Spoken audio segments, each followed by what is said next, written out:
जब सपनों का बोझ कंधों से भारी हो जाए और दुनिया हर कदम पर हंसने लगे, तब भी जो हार न माने वही सच्चा विजेता होता है। छोटे से गांव रतनपुर के एक कोने में एक मिट्टी की झोपड़ी थी, जहां अर्जुन अपनी मां के साथ रहता था। पिता का साया बचपन में ही उठ गया था और मां ने सिलाई कर करके अर्जुन को पढ़ाया था। घर की हालत ऐसी थी कि बरसात में छत से पानी टपकता और ठंड में हवा दीवारों से बात करती। फिर भी अर्जुन की आंखों में एक सपना था, एक दिन वह बड़ा बिजनेसमैन बनेगा, अपनी मां को राजाओं जैसा जीवन देगा। गांव के लोग अर्जुन के इस सपने पर हंसते, कहते कि किसान का बेटा हल ही उठाएगा, बिजनेस उसके बस की बात नहीं। लेकिन अर्जुन के दिल में जो आग थी, वह किसी ताने से बुझने वाली नहीं थी। हर सुबह वह खेतों में जाकर मजदूरी करता और दोपहर को स्कूल जाता। जो भी पैसे बचते वह किताबें खरीदने में लगा देता। बिजनेस की कहानियां, सफल लोगों के जीवन परिचय, हर किताब वह चाव से पढ़ता। एक दिन गांव में एक बड़ा मेला लगा। अर्जुन ने मां से कहा, मां, इस बार मेले में मैं कुछ बेचूंगा। मां ने हैरान होकर पूछा, बेटा बेचोगे क्या? अर्जुन ने मिट्टी के खिलौने बनाए थे। छोटे छोटे हाथों से उसने उन्हें गढ़ा था, रंगा था और सजाया था। वह खिलौने मेले में लेकर गया और एक कोने में चटाई बिछाकर बैठ गया। पहला घंटा बीता, एक भी ग्राहक नहीं आया। दूसरा घंटा भी बीत गया। अर्जुन की आंखें भीगने लगीं, लेकिन उसने हार नहीं मानी। वह मुस्कुराकर हर आते जाते व्यक्ति को अपने खिलौनों की ओर आकर्षित करने की कोशिश करता रहा। शाम होते होते एक परिवार उसके स्टॉल पर रुका। छोटे बच्चे ने खिलौना हाथ में लिया और मुस्कुरा दिया। मां ने खिलौने खरीदे, फिर उनके पीछे दो और परिवार आए। रात के समय जब मेला बंद हुआ, अर्जुन के सारे खिलौने बिक चुके थे। उस रात अर्जुन घर लौटते समय तारों भरे आसमान को देख रहा था। उसकी मुट्ठी में थोड़े से पैसे थे, पर दिल में एक पूरी दुनिया भर गया था। उसे यकीन हो चला था कि सपने सच हो सकते हैं, अगर मेहनत और धैर्य से उन्हें सींचा जाए। अगले कई वर्षों तक अर्जुन पढ़ाई के साथ साथ छोटे छोटे काम करता रहा। कभी अखबार बेचता, कभी फल की रेहड़ी लगाता।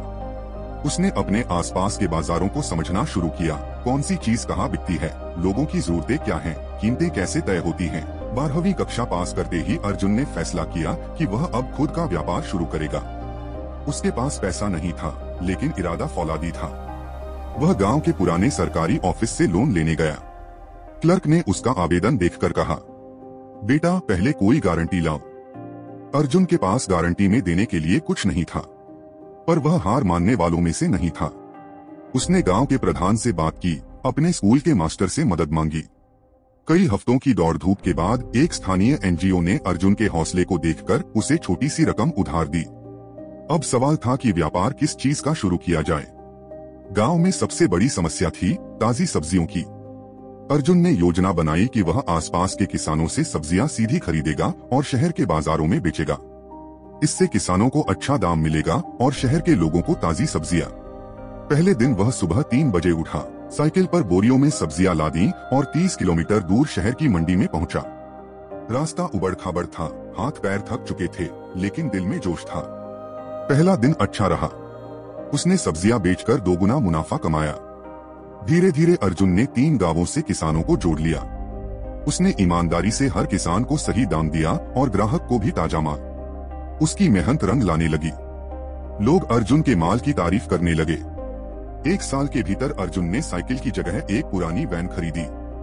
फिर 2 सालों में अपनी खुद की दुकान खोल ली। लेकिन सफलता की राह में भी कांटे होते हैं। कुछ पुराने व्यापारी, जिनके धंधे पर असर पड़ा था, अर्जुन के खिलाफ षड्यंत्र रचने लगे। कभी उसकी वैन पंक्चर करवा देते, कभी झूठी शिकायतें कराते। एक दिन अर्जुन की दुकान पर छापा पड़ा। अफवाह फैली कि वह खराब माल बेचता है।